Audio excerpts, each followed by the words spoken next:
तर हेड दिले होते की तू तुझा शिक्का मार आणि कुणाला पण कुठलं पण वतन दे, कुणालाही काही सांग, तू जे म्हणशील ते आमची शाही मान्य करेल. आणि त्या काळातलं कडक फरमान प्रत्येकाकडे जात होतं. राजांना कळत होतं देशमुख फुटतायत की काय. 1, 2, 3 देशमुख खानाच्या तळावर गेले होते. राजे गडावर चिंतेत होते आणि तेवढ्यात गडावर वर्दी आली, कान्होजी जेधे येत आहेत. कान्होजी जेधे म्हणजे कोण माहितीये? 12 मावळातले भोरच्या दक्षिणेला 4 कोसावर कारी नावाचं गाव आहे. कान्होजी जेधे तसे आदिलशाहीचे सरदार, आपल्या शहाजी राजांच्या मोठ्या विश्वासातले.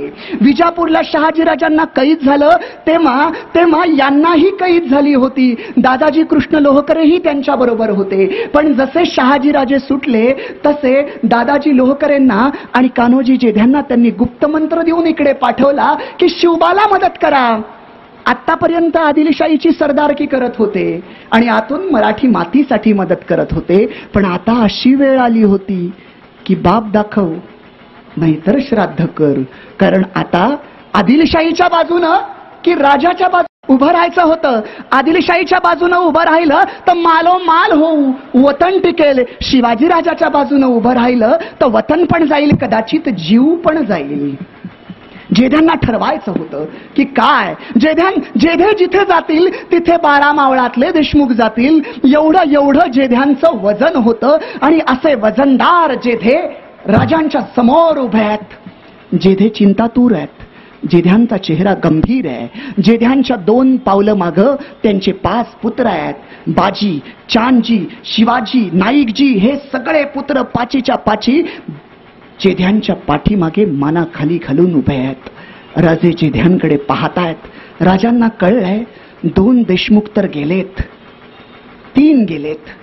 कान्होजी म्हणजे 1 देशमुख नाही, 12 मावळातले 12 देशमुख आहेत.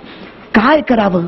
राजेच बोलते झाले. कारण हा एक माणूस जर गेला तर मग अफजल खानाला नेस्तनाबूत करणं शक्य नाही.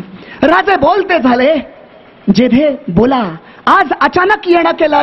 जेध्यांनी कडक फरमान दाखवलं. राजांनी नजर फिरवली. राजांना फरमानाची भाषा कळली. राजांनी निष्ठा तपासायचं ठरवलं. राजे म्हणाले, केदारजी खोपडे आणि खंडोजी खोपडे 2 देशमुख कुठे आहेत माहिती आहेत? जेध्यांना खरंच माहित नव्हतं. तुम्हाला माहित नसेल तर आम्ही सांगतो. आज हे दोन्ही देशमुख खानाच्या तळावर आहेत. मसूरचे सुलतानजी जगदाळे कुठे आहेत माहितीये? खानाच्या तळावर आहेत. जेधे तुम्ही सुद्धा जा. आमच्या बरोबर राहिलात तर जीव जाईल आणि जीव वाचवणं हे काही पाप नाही. तेव्हा जेधे म्हणाले, आबासाहेब, थोरल्या महाराज साहेबांनी कर्नाटकातनं आम्हाला विश्वासानं पाठवलंय. आम्ही बेल रोटीची शपथ घेऊन आलोय. शिवबाला अंतर देणार नाही असं आम्ही सांगितलंय. आमचं शपथ आणि आमची इमान शाबूत आहे. राजे, आम्ही इमानाला कदापि अंतर देणार नाही. राजे परत म्हणाले, अहो, आम्ही हा पोरासोरांनी खेळ मांडलाय. तुम्ही जुने जाणते आहात. आमच्या पाठीशी राहिलात तर जीवाला खस्त बसेल. तेव्हा जेधे म्हणाले, मराठ्याला जीव कधीपासून एवढा मोठा वाटायला लागला? फरमान हाती आलं तेव्हाच पोरांना म्हटलं, चला रे पोरांनो, राजाच्या राजगडावर जाऊ. राजा जी कामगिरी देईल ती घेऊन येऊ. आणि तेव्हाच जीवावर राज पाणी सोडलं. राजांनी शेवटचा बाण सोडला. शेवटचा. राजांना निष्ठाच तपासायची होती. राजे म्हणाले, जेधे, वतनास धक्का लागेल, वतनाला अपाय होईल. जेध्यांना कळेना काय करावं. माझी निष्ठा माझ्या राजाला कशी दाखवावी. जेध्यांनी आजूबाजूला पाहिलं.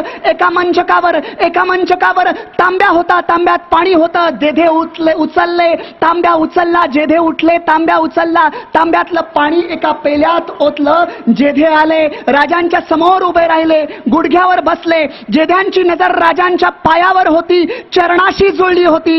राजे जेध्यांकडे पाहतायत. जेधे फक्त राजांच्या चरणाकडे पाहतायत.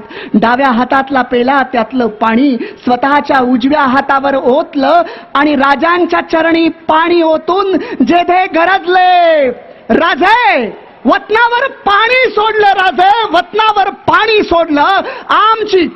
आमचं कुलदैवत नागेश्वराची शपथ घेऊन हा जेधे सांगतो की जोपर्यंत हा जेधे जिवंत आहे तोपर्यंत शिवबाला अंतर देणार नाही. आणि एवढंच नाही तर अजून एक वचन देतो, आमच्या 12 मावळातले बांदल, पासलकर, शिळीमकर, धुमाळ, ढमाळे, डोहार, मारणे, पायगुडे, निगडे, शितोळे, गायकवाड या सगळ्या देशमुखांना राजांच्या स्वराज्यासाठी एक मुठी उभी करतो, एक मूठ उभी करतो आणि राजांच्या स्वराज्यासाठी स्वतःचं रक्त सांडवण्याची संधी राजे मला द्या.